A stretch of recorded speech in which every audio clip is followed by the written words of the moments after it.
Alice's Adventures in Wonderland by Lewis Carroll. Brought to by BeezyBeezHoney.net. Beezy Beez Honey, sleep better. Feel better, be better. Chapter 11. Who Stole the Tarts? The King and Queen of Hearts were seated on their throne when they arrived, with a great crowd assembled about them, all sorts of little birds and beasts, as well as the whole pack of cards.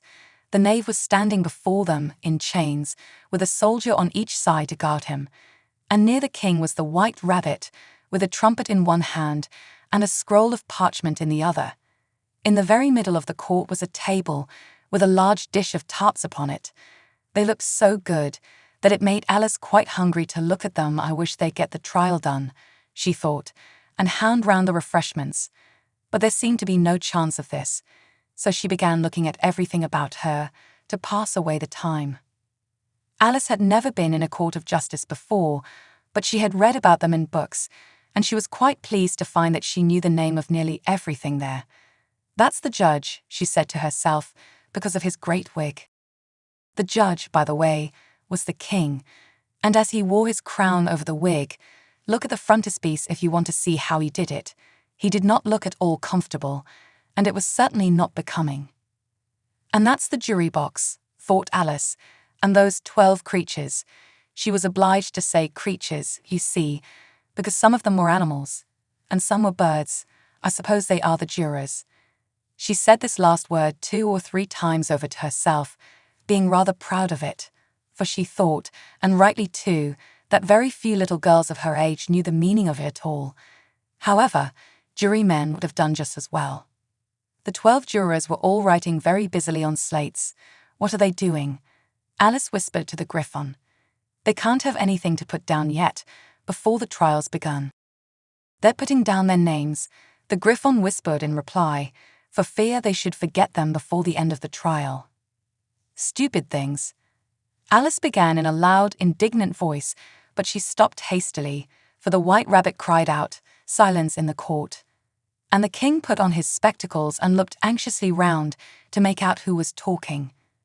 Alice could see, as well as if she were looking over their shoulders, that all the jurors were writing down stupid things on their slates, and she could even make out that one of them didn't know how to spell stupid, and that he had to ask his neighbor to tell him. "A nice muddle their slates'll be in before the trial's over," thought Alice. One of the jurors had a pencil that squeaked. This, of course, Alice could not stand, and she went round the court and got behind him, and very soon found an opportunity of taking it away. She did it so quickly that the poor little juror, it was Bill, the lizard, could not make out at all what had become of it. So after hunting all about for it, he was obliged to write with one finger for the rest of the day, and this was of very little use, as it left no mark on the slate. "Herald, read the accusation," said the king. On this the White Rabbit blew 3 blasts on the trumpet, and then unrolled the parchment scroll, and read as follows: "The Queen of Hearts, she made some tarts, all on a summer day.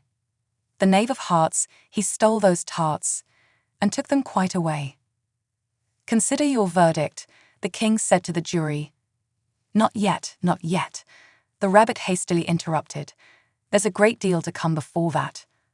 "Call the first witness," said the king, and the White Rabbit blew 3 blasts on the trumpet and called out, "First witness." The first witness was the Hatter.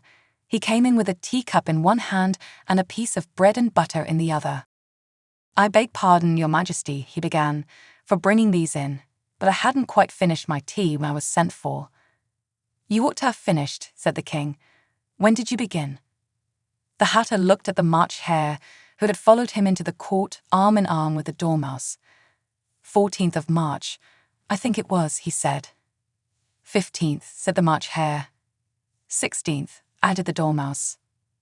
"Write that down," the king said to the jury, and the jury eagerly wrote down all 3 dates on their slates, and then added them up, and reduced the answer to shillings and pence.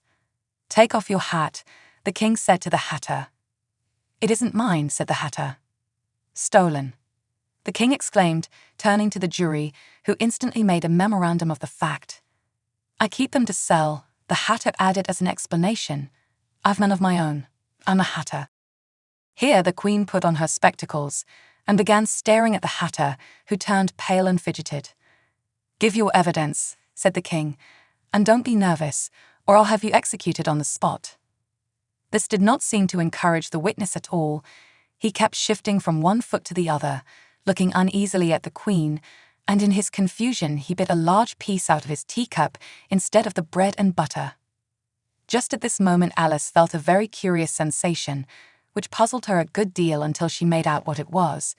She was beginning to grow larger again, and she thought at first she would get up and leave the court, but on second thoughts she decided to remain where she was as long as there was room for her.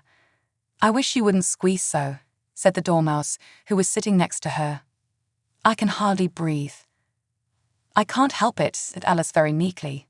"I'm growing." "You've no right to grow here," said the Dormouse. "Don't talk nonsense," said Alice more boldly. "You know you're growing too."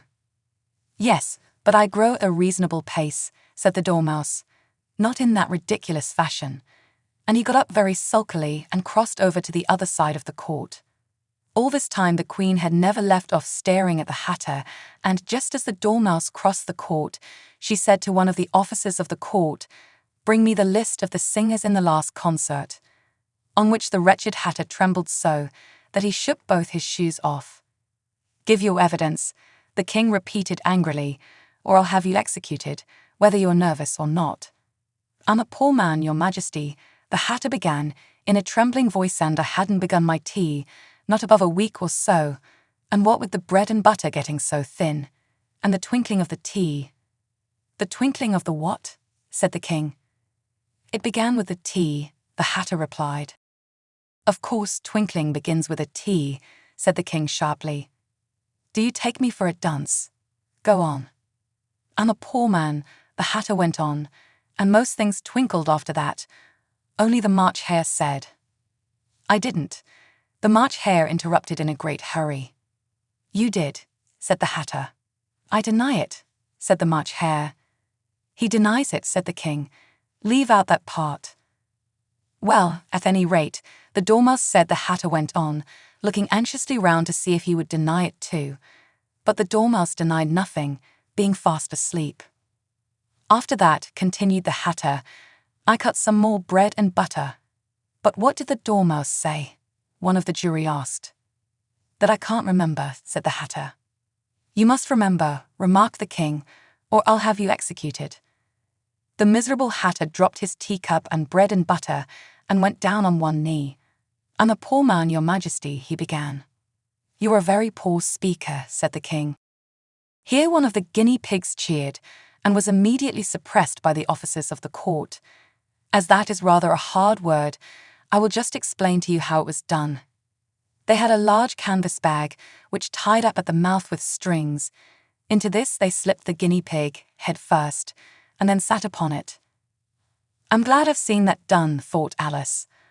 "I've so often read in the newspapers, at the end of trials, there was some attempts at applause, which was immediately suppressed by the officers of the court, and I never understood what it meant till now." "If that's all you know about it, you may stand down," continued the king. "I can't go no lower," said the hatter. "I'm on the floor, as it is." "Then you may sit down," the king replied. Here the other guinea pig cheered and was suppressed. "Come, that finished the guinea pigs," thought Alice. "Now we shall get on better." "I'd rather finish my tea," said the hatter, with an anxious look at the queen, who was reading the list of singers.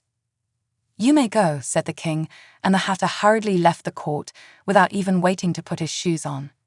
"And just take his head off outside," the queen added to one of the officers, but the hatter was out of sight before the officer could get to the door. "Call the next witness," said the king. The next witness was the duchess's cook.